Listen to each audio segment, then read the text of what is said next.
Welcome to Generationally Speaking. I am your host, Reverend Irene Smith, and I want to invite you to take the time to send me an email to onegenerationallyspeaking@gmail.com to share your feedback on the discussions we are having. Send me your ideas for future topic discussions, and always make sure you send up some prayers for me. We continue our discussion on the family life of Jacob, Leah, and Rachel, and I want to talk about our dreams, goals, and aspirations, and the things we allow. You heard me. We allow people, family and friends, frenemies, and everything else to block us from achieving our goal, our God-given purpose. Let me make one thing clear at the very top of this discussion. God loves you, and God has purpose for your life, my life, all of our lives. And it doesn't matter where you begin. God's word declares in Jeremiah 29 and 22, "For I know the plans that I have for you, declares the Lord, plans for welfare and not for evil, to give you a future and a hope." As I studied this narrative, the Holy Spirit spoke loudly and said to me, in a dream, talk about the goals, because we sometimes lose our focus. Benjamin Mays says, "The tragedy of life doesn't lie in not reaching your goal. The tragedy lies in not having no goal to reach." Right. It isn't a calamity to die with dreams unfulfilled, but it is a calamity not to dream and not to try. It's not a disgrace not to reach the stars, but it is a disgrace to have no stars to even try to reach for. No failure, always aiming low. And what I found is we allow these things to block us. We allow people to stop us. And the question I have is, do you have a dream? Do you have goals? What is your aspiration? What is your passion? That thing that you desire to do and you've not shared it with anyone, or even knowingly or unknowingly, you have this thing, this passion inside of you. Have you decided, or have you let others decide for you? That's it. I'm not going to do it. It can never be accomplished. The question was asked in John 1:26 by Nathaniel. Can anything good come from Nazareth? And Lord have mercy. The truth be told, some of us, all of us, may feel like we've come from Nazareth. But Philip said, "Come and see." Today I'm speaking life to someone listening. The answer remains the same. Come and see, because God has deposited inside each one of us potential, gifting, awesomeness, and it's all wrapped up inside of you and just bursting to be free. My sisters and my brothers, I don't care whether you're 7, 8, 9, 10, 50, 60, 70, 30. Oh, y'all, they sort of young. 30, 25. Whether you're 70, 80, or 90, I want you to walk in your purpose. I read that Colonel Sanders was over 60 before his famous chicken was discovered. I know it's a lot of discussion about that chicken recipe. All right, I already know the discussion, but I'm just saying, this is what I'm just saying. It was 60. Mark Zuckerberg was 19 when he launched Facebook. Jay-Z, a.k.a. Sean Corey Carter, raised in public housing in New York. He even said he sold crack cocaine for a short period, yet he found his pathway to be a renowned rapper. He said his father deserted him along the way, along with his brother, yet he didn't allow his surroundings to stop him. He kept on rapping and selling his CDs from the trunk of a car. Who ever heard of Robert Smith? Until we saw him gift the graduates of Morehouse College. That brother worked hard. These brothers that we've been talking about, Joseph's sons, they had a hate for their brother Joseph. And part of that hate was based on, he kept talking about his dreams. He kept talking about what God was showing him. And today I want us to talk about dream blockers. Yeah. I talked to Dr. Veronica Graves, and she said it's just sin that we allow that blocks our dreams. She said it's us not trusting enough in God to pursue. So I want to introduce my co-hosts today, Minister James Durham, Craig Hines, and my son, Irene Smith, the entrepreneur.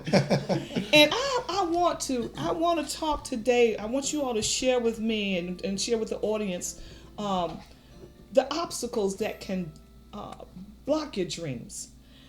I have several here, and I'll just call out a few, and you can jump in as I'm calling them out. The first suggested reason for dreams being blocked is having no direction, undefined direction, distractions from family and friends and environment, discipline, data, just no goals. So just that part, just those four things, no direction. What do you all think about that? No direction, undefined direction, distractions from family, friends, and environment.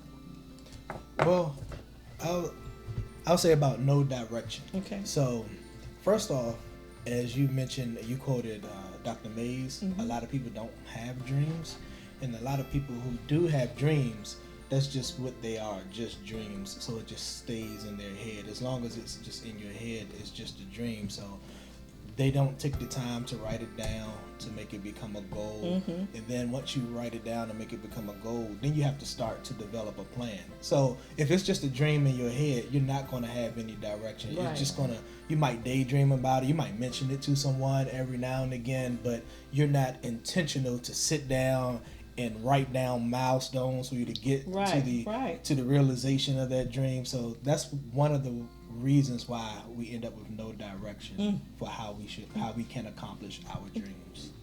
So I think one thing that people need to do more is just train their mind.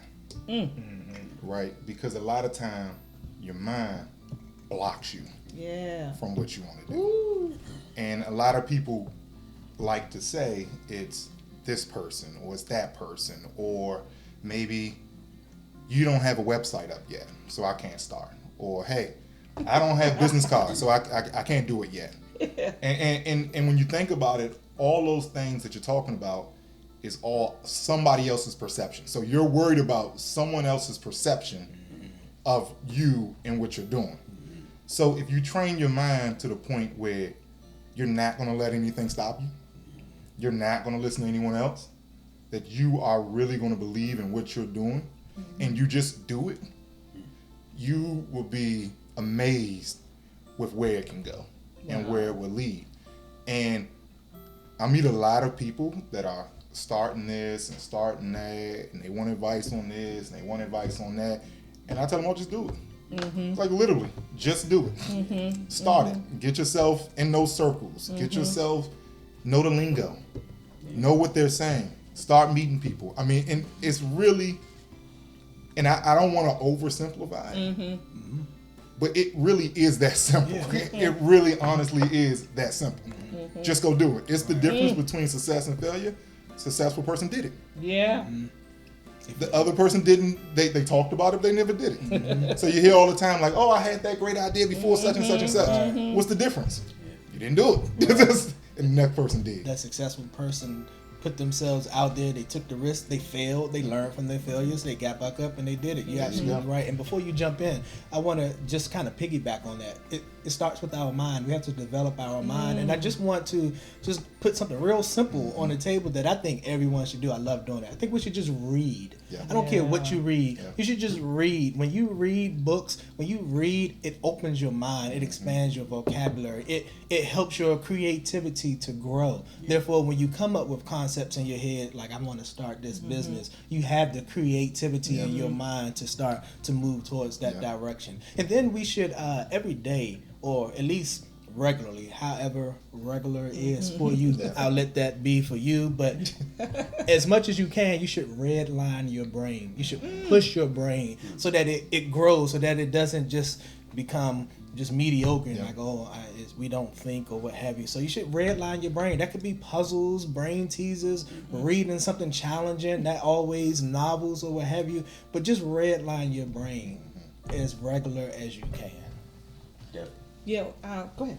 Definitely. Quickly, just really pinpointing the idea of direction. Something that I can attest to personally is reflection. Often gives one's direction, some like a compass. It'll help you seek on a level where there's some conviction involved, where you can go deep enough to want to be consistent enough to not begin something and just walk away from it, because it's more involved in it than just the idea. You know, I really want to apply my life to this. I want to apply my heart to this. I really want to dive deep into this and not quit on it.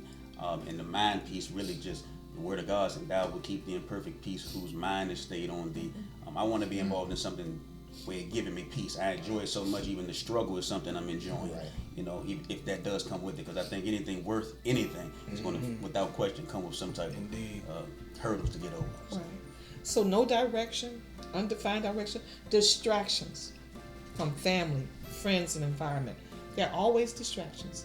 There's always someone there to say, "Oh, you want to do what now? You can't do that." And they tell you that over and over until you start to believe it. And once where you had the energy and the drive and you were trying to do it, all of a sudden you find yourself sitting down and just going over the same conversation day in, day out, because you allowed that person to get in your head and to stop you. We have to be careful, because when we look at Joseph and his brothers, Joseph, no matter what his brothers said, even his father said, "What are you trying to say, that I'm going to bow down to you?" Joseph did not lose his focus. He did not lose his trust in God. How easily he could have. Even his brothers, when they said, "Here comes that dreamer."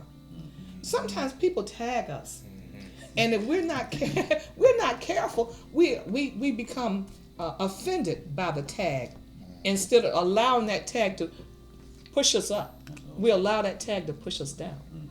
So what about these distractions that come about? I would say distractions, they're inevitable. They're going to come. So I think to prepare for something that you know is coming that's serving in your advantage. Distractions, they can sometimes really appear to be something positive, depending on its application. When something is coming from the Lord, I believe that it's always a part of His plan. So it may look as if, in a worldly sense, that this is trying to get me off course, but in fact, it could be maybe clarifying it in the sense to show you why it's that much more important to stay in alignment with His assignment and with His direction. I myself have definitely been distracted before, but through His grace, allowing me to get back to see, okay, this, I can decipher now that this is a distraction and this, in fact, is direction. So the experience, I think, offers that wisdom that you can't get if you don't sometimes maybe see this and realize that this is not it. And I can see this clear because I've found out what it is. Right. And you have to be honest with yourself and call out the distractions. So in the beginning, when you're setting your path, you have to think, okay, well, what's going to be the distractions for me? Yes, we know the outside distractions, the naysayers. We're going to get those, and typically, well, not all the time, but hopefully we learn how to deal with those. But then we have to deal with the internal distractions, because the biggest distraction is ourselves. What are the things that you like to do? What are the things that are good? Like you said, all distractions are not bad. So what are the things that are good but is detracting from you being successful in executing your plan? So we have to figure out that, and then determine how can we work around these distractions? How can we overcome them?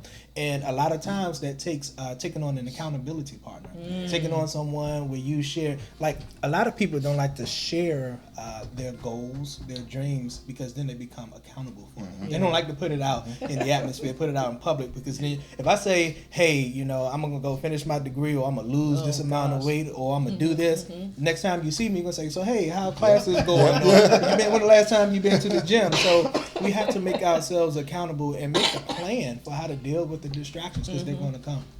So I think in general, you are the time that you put in your craft, whatever it may be, whether it's a goal, whether it's losing weight, whether it's eating healthy, whether it's starting a company.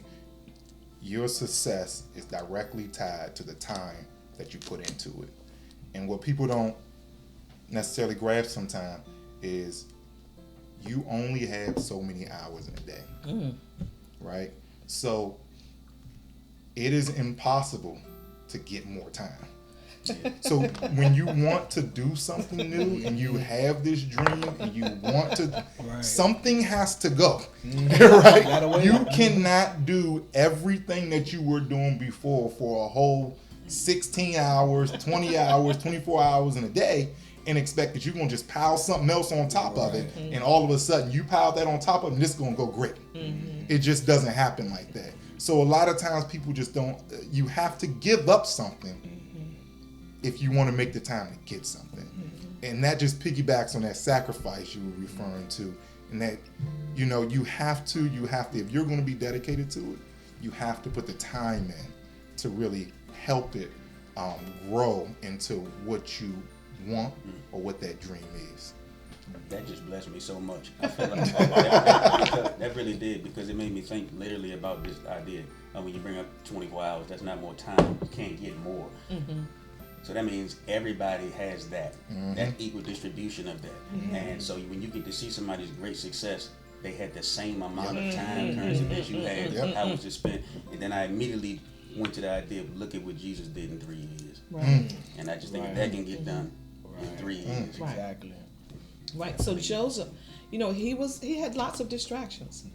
You know, he had the vision, the dream, but yet his brothers threw him in a cistern that was empty, and then they sold him into slavery. Then he was in the prison. There were lots of distractions that he could have said, "Where's God? God can't be in the midst of this. Why? I'm gonna stop dreaming. I'm gonna stop." But he didn't. He stayed focused on what God had for him, and with that discipline, everywhere Joseph went, even in the prison, he was blessed, and everybody around him was blessed. Sometimes we lack discipline, and discipline is a difficult taskmaster if we're honest about it.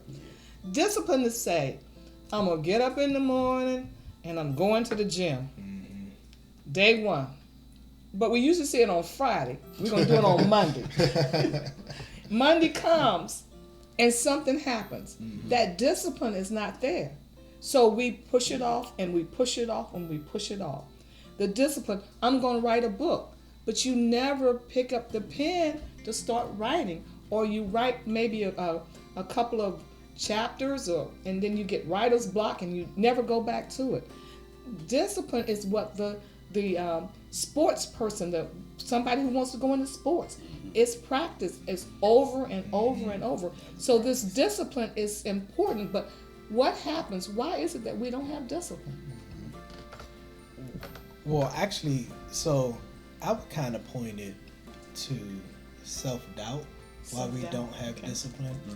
Because the first thing if they talk about changing their eating habits, the first thing they're going to say is, I don't know if I can do this. So they already doubted themselves.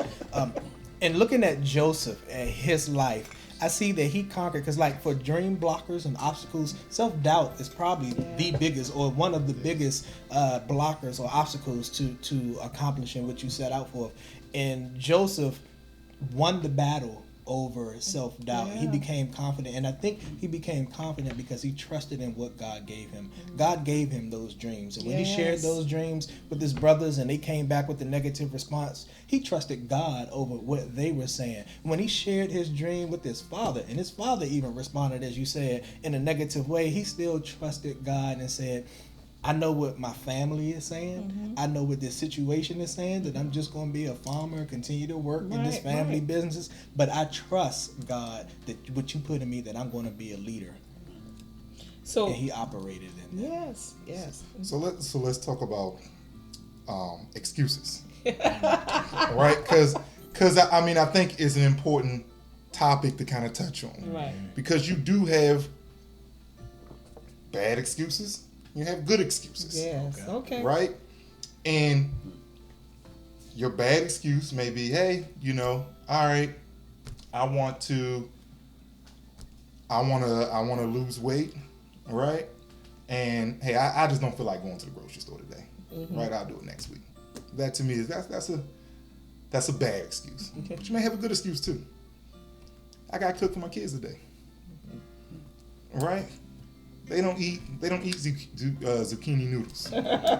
Right? So instead of me cooking something extra, I'm gonna just go ahead and eat the pasta because I got to cook it for them anyway. Right? So a lot of people hear that and they say, that makes a lot of sense. Which it does sometimes. Sometimes excuses do make sense. Mm-hmm. But you got to realize it's still an excuse. Right? Yeah. No matter what, it's still an excuse. It may be very logical. It may be very plausible. It may be very undeniable. Whatever word you want to use to describe it, it's still an excuse. Yeah. So people just need to get in their mind that no matter what type of reasoning you have that takes you away from that discipline, it's still an excuse. That's why it's so important to write out the plan. Mm-hmm. You write the plan, and to your point about the time, put a schedule to that plan, and when the excuses come up, hold it up to that plan and say, does it fit? It doesn't fit. Yep. So that excuse goes out the window. Okay, in terms of discipline, I don't want to do this, but if I don't do this, am I able to accomplish this in this plan? No, so that'll help. Just, it's very important to write that plan and to always hold what you're willing to do or what's up against you up to that plan. And if it doesn't fit in terms of you getting to that goal that you set, you got to throw it out the window. Yeah. Yes, and then the next suggested reason for dream blockers is endurance and determination.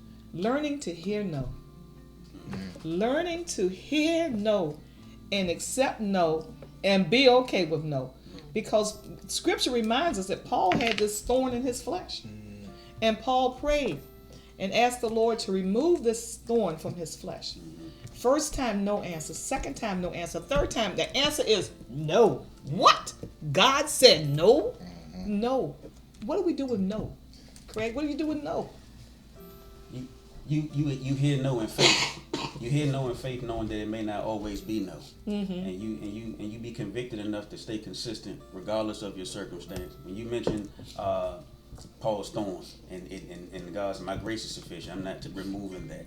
I think right of Shadrach, Meshach, and Abednego, I'm gonna believe whether the Lord take me out of this or leave me in here. That's not going to diminish my belief. And I think that when it comes to discipline, that's so important. Discipline is you becoming a disciple. So when you're going to hear, they were spending time with Jesus and for encouragement, for assurance, for hey, no to this, yes to this. I think it's really knowing. So much stuff is inevitable, but it's developing that spiritual armor. Yeah. That to be able to withstand and go the distance. Right. It took me some time to learn. In the past, I would set a plan or set something in mind and then say, okay, God bless this. But I had to learn to switch that around and pray to God first before developing the plan. Because the no, in order to accept the no, you have to know that it's not your plan. Right. It should not be your plan. The best place to be is in God's will. So we need to seek God. And yes, He's going to use your personality and your experience to come up with that plan, but don't just do it on your own. Trust God for it. Trust God for the plan to help you to hear from the Holy Spirit to put that plan down. And sometimes God gonna tell you no, because we have in our mind how things should go because of our experience or because we've seen other people do things a certain way. So we think, okay, well, I gotta go A, B, C, D because the other person went A, B, C, D. But God might say, no, you skipping B and C. You just going from A to D. So you gotta trust God and know that it's His plan. Absolutely. So I think no sometimes has this bad stigma to it. Yeah. Right? Like no is a bad thing for you. But I think one of the things that you hear in the Bible is lean not on your own understanding. Right? And if you embrace those no's and really learn from them and really use them as a learning lesson and understand why that no came to you. Yeah. Like maybe that person that told you no had a really good reason for telling you no, right?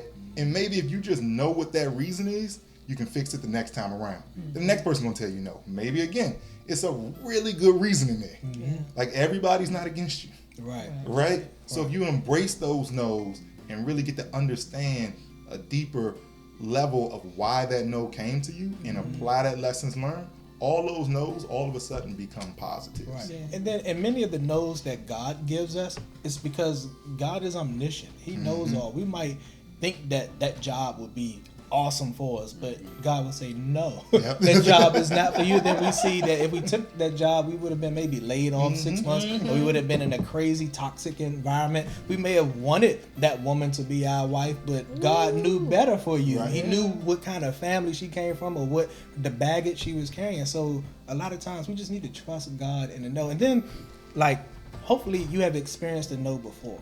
And a lot of times we just need to think back on how God has blessed us in the past. So if God tells me no in this situation, I need to think back to the last time he told me no. And I'm sure when he told me no before, it worked out for my good. Right. So I need to remember that and then give him praise for Right. this no in this season of my life. I do think that as a child of God, we do have to learn how to receive no. Sometimes we become offended. Sometimes we act in ways that are not reflective of Jesus the Christ. And we have to understand that every no doesn't mean that it's a setback. But no's are actually setups. Because when we hear no, it really should make us, instead of getting mad and upset, we should go back and reflect on the no. Sometimes we may know the reason why, sometimes we may not. But if we will be honest about it and look at it and say, this was no. Now, if we can't find a reason, and we got to be honest. I mean, you really got to be honest with yourself about this no. If we can't find a reason why this no came, then I say it was God who didn't want us to do whatever it was at that point. He didn't want us to walk through that door at that point. He didn't want us to go this direction at that point. If he stopped it, if God stopped it, okay. And one thing I know for sure, if God didn't stop it, that no, God's got another way, a better way for that success that I'm looking for.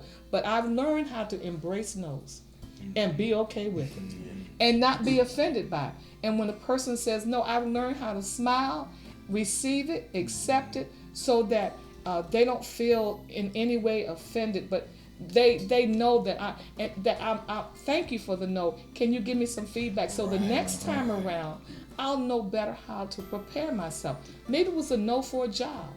Well, I've got to ask myself, what was it about that job that I really didn't have all the criteria? Maybe it was no in ministry. Ooh, no at the church.